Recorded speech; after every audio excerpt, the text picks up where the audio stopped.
Welcome to our educational series on leadership, inspired by Peter G. Northouse's Leadership, Theory and Practice. In this video, we'll explore the foundations of leadership, what it is, how it's been defined and redefined, and why understanding leadership is more vital than ever. Whether you are leading a team, a classroom, or a community, this is your first step toward leading with purpose and impact. Leadership is a highly valued skill across every sector: business, education, government, and healthcare. Organizations seek leaders because they believe leadership brings special assets and improves outcomes. Academic programs, including master's and doctoral degrees, now focus on leadership, reflecting both its practical importance and the complexity of understanding what makes an effective leader. Defining leadership has proven challenging. Over the past century, scholars have proposed more than 200 different definitions. Early views emphasized control and authority, but over time, leadership has come to be seen as a process of influence, collaboration, and shared goals.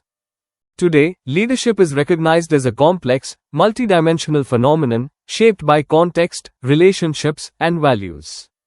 Leadership can be understood from several perspectives. As a trait, innate qualities or characteristics. As a behavior, what leaders do to bring about change.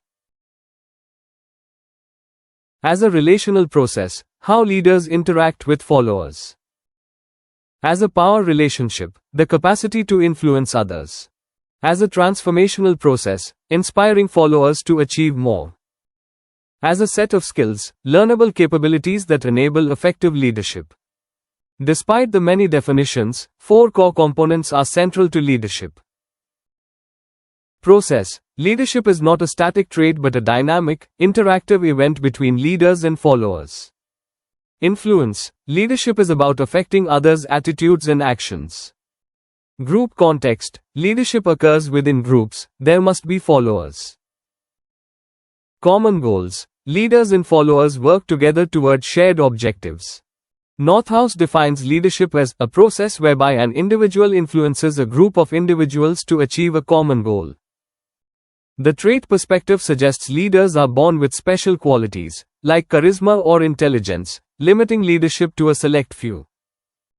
The process perspective, now widely accepted, views leadership as a dynamic interaction that can be learned by anyone.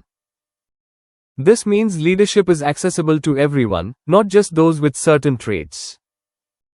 Leadership can be assigned or emergent. Assigned leaders hold formal positions, such as managers or directors. Emergent leaders gain influence through their actions, being informed, initiating new ideas, and engaging others. Emergent leadership often arises from group dynamics and communication, not just titles. Social identity and group prototypes also play a role in who emerges as a leader. Power is central to leadership because it enables influence. French and Raven identified 6 bases of power. Referent, based on admiration or liking. Expert, based on perceived competence. Legitimate, stemming from formal authority. Reward, the ability to provide incentives. Coercive, the ability to punish. Information, access to needed knowledge. There are 2 main types of power. Position power, derived from a formal role, legitimate, reward, coercive, information.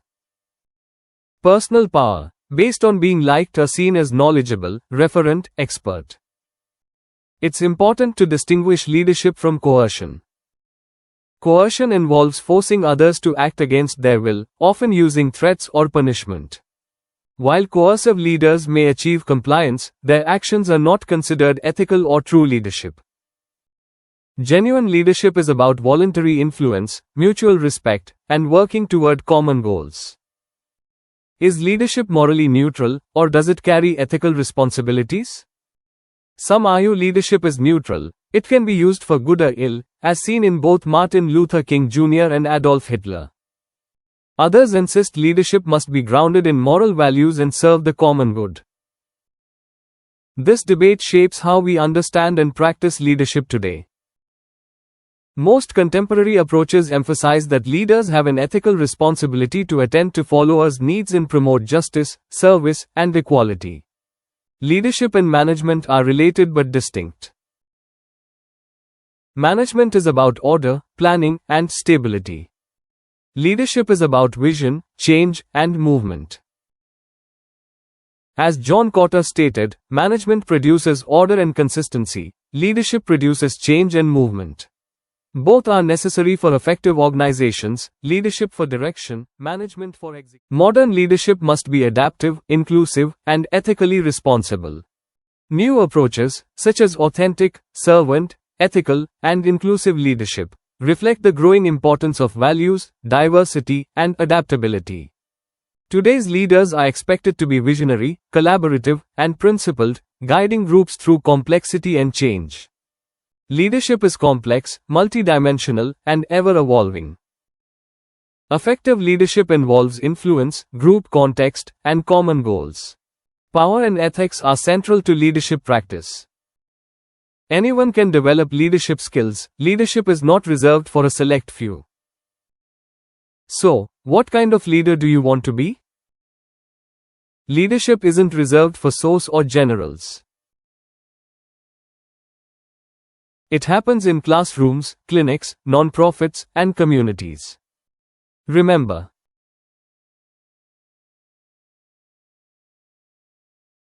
leadership is not about being in charge. It's about taking care of those in your charge. True leadership is about influencing others, ethically and effectively, toward shared goals. Whether your leadership is assigned or emergent, your ability to inspire and empower others is the real mark of a leader. Thank you for joining us in this introduction to leadership. In the next video, we'll dive deeper into the traits and skills that make leaders effective. Don't forget to like, subscribe, and share your thoughts in the comments below.